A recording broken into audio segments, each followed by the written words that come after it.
नाज़रीन मोहतरम, खुदावंद में आपकी सलामती हो। तो अभी हम मुक़द्दस मत्ती की मार्फत लिखी इंजील दूसरे बाब, मजूसी जब चलते हुए यरूशलेम पहुँचे और वहाँ उन्होंने दरियाफ्त किया, वो चले वहाँ क्यों गए थे, ये सोचकर कि चूँकि यहूदियों का मरकज़ यरूशलेम है, तो चूँकि वो यहूदिया का दारुल सल्तनत भी हमेशा रहा है, तो फिर यकीनन किसी शाही ख़ानदान में ही मसीह पैदा हुआ होगा, वो बच्चा पैदा हुआ होगा जिसका सितारा हम देखकर आए हैं। लेकिन जब वो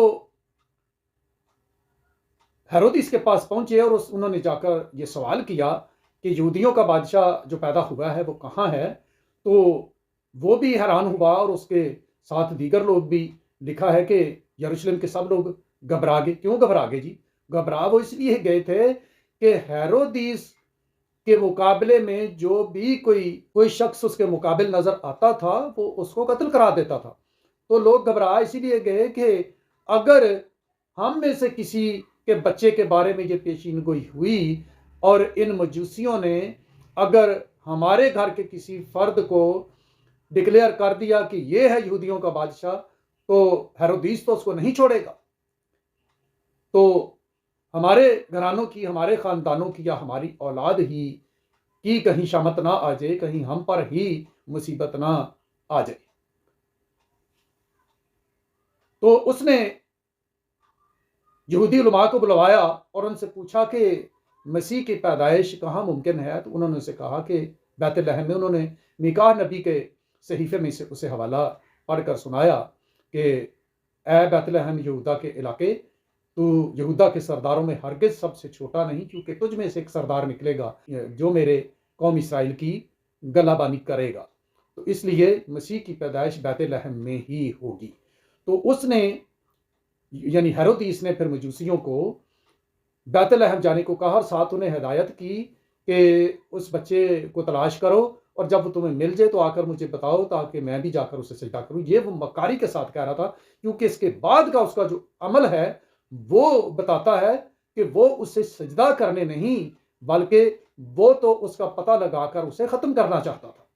तो आज हम ज़रा यही देखेंगे, जिस तरह के आपने इसका टाइटल पढ़ा है थंबनेल पर कि हेरोदिस की नाकामी, तो हम आज सीखेंगे ये कि उसने जो ये कोशिश की कि वो खुदा के मनसूबे को शिकस्त दे दे, वो मसीह को ख़त्म कर दे, अभी बचपन ही में ख़त्म कर दे, तो मेरी बादशाही हमेशा के लिए कायम हो जाएगी। इससे पहले साउल ने भी ऐसा सोचा था कि मैं दाऊद को कत्ल कर दूं तो दाऊद नहीं रहेगा, तो फिर इसराइल की बादशाही मेरे ही खानदान में रहेगी। क्या ऐसा हो सका? क्या साउल इसमें कामयाब हुआ? बल्कि उसने अपना सारा खानदान ही खत्म करा लिया। तो हेरोदिस के साथ भी ऐसा ही हुआ। 16वीं आयत में लिखा है कि जब मजूसी हेरोदिस के पास वापस ना आए, उन्होंने आकर उसे ना बताया कि वो बच्चा कहां पर है। तो 16वीं आयत में लिखा, जब हेरोदिस ने देखा कि मजूसियों ने मेरे साथ हंसी की, तो निहायत गुस्से हुआ और आदमी भेजकर बैतलहम और उसकी सब सरहदों के अंदर के उन सब लड़कों को कत्ल करवा दिया जो 2-2 बरस के या इससे छोटे थे, उस वक्त के हिसाब से जो उसने मजूसियों से तहकीक की थी। क्या तहकीक की थी? कि ये सितारा तुम्हें कब दिखाई दिया था? तो उन्होंने बताया कि तकरीबन 2 साल पहले। तो 2-2 साल के उसने कि अगर सितारा नजर आते ही वो बच्चा पैदा हो गया था, तो अब तक वो 2 साल का हो चुका होगा, या अगर वो उसके बाद के किसी अरसे में या आज के इन दिनों में पैदा हुआ है, तो वो 2 साल से लेकर मजूसियों के मेरे पास आने तक के दिनों का होगा। तो उसके मुताबिक उसने इतनी उम्र के 2 साल के या उससे जितने भी छोटे थे, चाहे कोई 1 दिन का भी बच्चा था, उन सबको उसने कत्ल करवा दिया। लेकिन जिस तरह की अभी मैंने साउल और दाऊद की बात की, तो साउल को जब ये पता चला कि शमूएल नबी ने तेरे बाद बादशाह होने के लिए दाऊद को मखसूस कर दिया है, तो उसने दाऊद को कत्ल करना चाहा। तो उसके अंदर भी यही रूह काम कर रही थी जो अब हेरोदिस के अंदर काम कर रही थी। बल्कि हम इससे भी पीछे चले जाए यूसुफ के भाइयों के अंदर भी यही रूह काम कर रही थी। जब वो यूसुफ को कत्ल करना चाहते थे, वो उसे मार डालना चाहते थे, लेकिन उसके बड़े भाई ने, रोबन ने, उसे उनके हाथों कत्ल होने से बचाकर उसे कहीं छुपा दिया। तो फिर उन्होंने क्या किया जी, उसे उस गड्ढे से निकालकर उसे गुलाम बना के बेच दिया कि अब ये गुलाम हो जाएगा, ये गुलाम होगा, इसकी आइंदा औलाद भी गुलाम रहेगी, तो ये ना हमारे ऊपर हाकिम बनेगा, ना हमारे घर में सरबराह बनेगा। तो यही स्पिरिट उनके अंदर भी काम कर रही थी। उसके बाद हम देख लें तो मिस्र के फराउन के अंदर भी यही स्पिरिट काम कर रही थी। जब उसे यह खतरा महसूस हुआ कि इस्राएली तादाद में बढ़ते जा रहे हैं, तो ये तो हमारे मुल्क पर कब्ज हो जाएंगे, बादशाही इनके हाथ में चली जाएगी, तो हम मिस्री क्या करेंगे, तो ये हमारे ऊपर हुक्मरान बन जाएंगे। तो उन्होंने उनको जबर के साथ उनको अपना गुलाम बना लिया, उनसे घरों में, खेतों में और ईंटें बनवाने के काम उनसे करते रहे। इन बातों का जिक्र मैं पहले भी कई पैगामात में कर चुका हूं। तो यही स्पिरिट है जो खुदा के मंसूबे का हमेशा मुकाबला करती है कि हम खुदा के मंसूबे को अगर नाकाम कर दें तो खुदा की बादशाही या खुदा की मर्जी, या जहां पर खुदा अपनी मर्जी को कायम करना चाहता है वहां पर उसकी मर्जी फिर नहीं चलेगी, हमारी चलेगी। क्योंकि इब्लीस ने शुरू से यही काम किया था। जब उसने देखा कि मैं तो बहुत ताकतवर हूं, बहुत ज्यादा मैं एग्जाल्टेड हूं बाकी फरिश्तों की निस्बत, तो क्यों ना मैं खुदा को शिकस्त देकर तो इसकी बादशाही पर कब्जा कर लूं। ऐ नालायक शख्स, जिसने तुझे बनाया है क्या तू उसको शिकस्त दे सकता है? हेरोदीस, क्या तू अपने बनाने वाले को शिकस्त दे सकता था? तो इससे पिछले पैगाम में, सितारे वाले पैगाम में, जिस तरह मैंने जिक्र किया कि बाप यकूब ने कहा था शिलोह आएगा और तमाम कौमें उसके मुती हो जाएंगी, वो सब कौमों पर हुक्मरानी करेगा। तो वो शिलोह के वहां क्या मानी मैंने बयान किए कि शिलोह का मतलब है वो जिसकी मिल्कियत सारा इसराइल है, सारा इसराइल उसकी मिल्कियत है, वो मालिक है इनका। तो मालिक मतलब खुदामंद है। इसलिए दाऊद ने भी ज़बूर में कहा था, खुदामंद ने मेरे खुदामंद से कहा मेरी दाहिनी तरफ बैठ जब तक मैं तेरे तमाम दुश्मनों को तेरे पांव की चौकी ना कर दूं। तो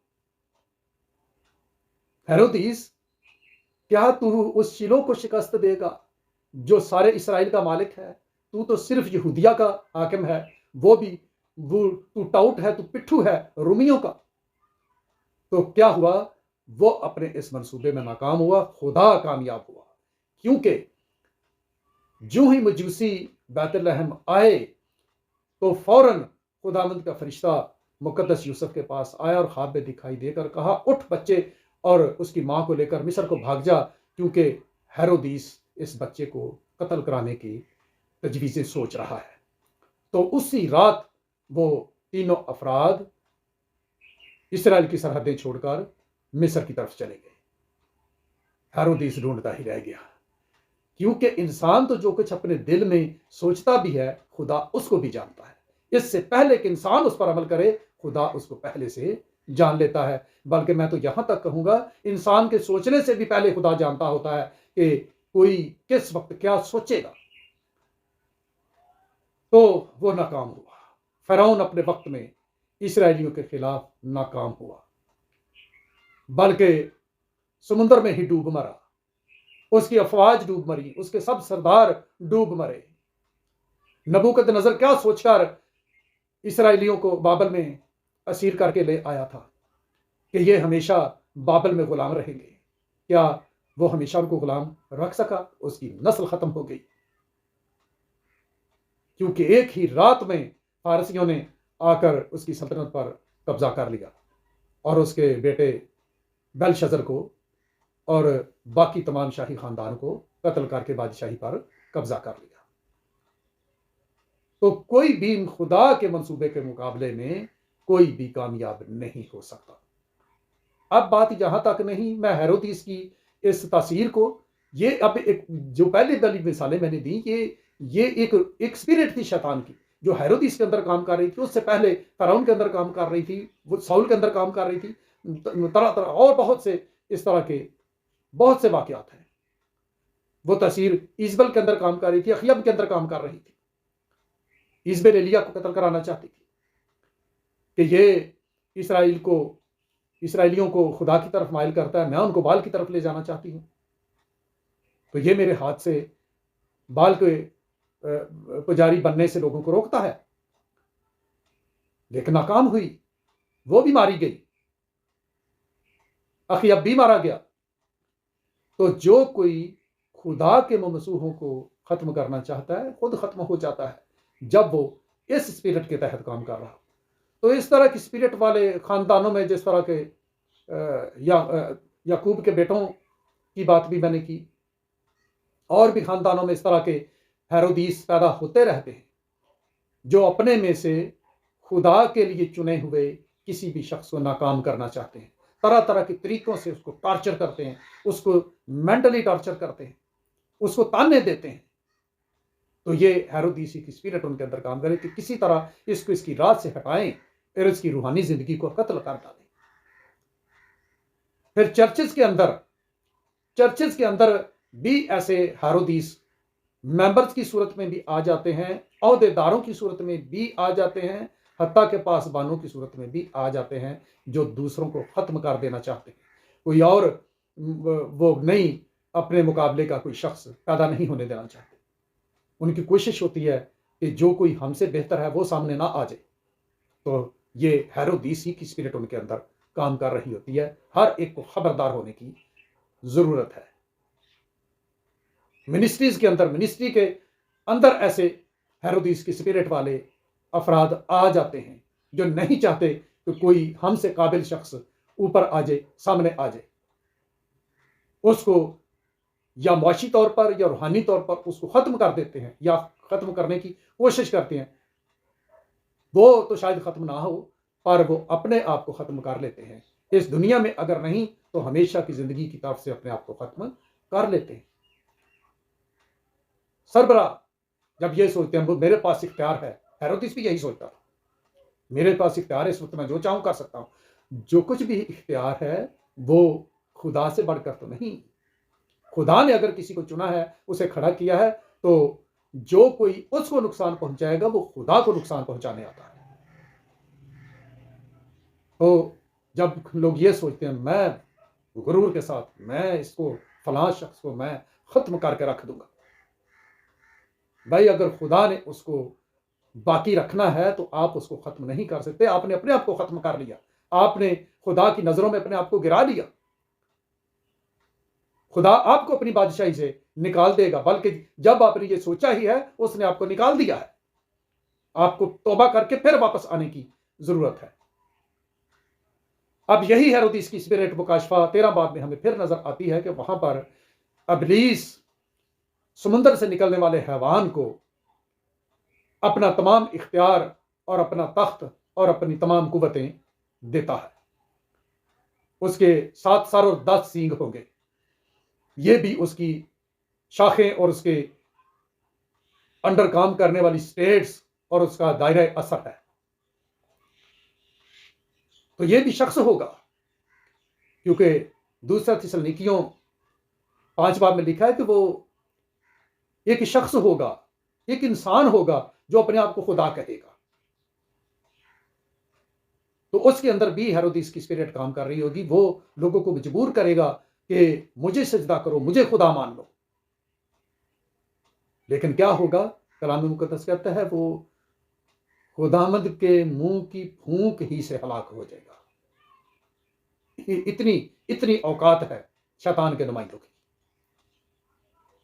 और जब खुदामंद अपने आसमानी मुकद्दसों के लश्कर के साथ उस पर हमलावर होंगे तो उनको कोई तलवार चलाना ना पड़ेगी। उनके मुंह से निकलने वाली फूंक, यानी उनके मुंह से निकलने वाला जो हुक्म होगा, जो कलाम होगा, वो ही उसकी हलाकत के लिए काफी होगा। तो उसका खातिमा हो जाएगा और उसको हमेशा की आग में डाल दिया जाएगा।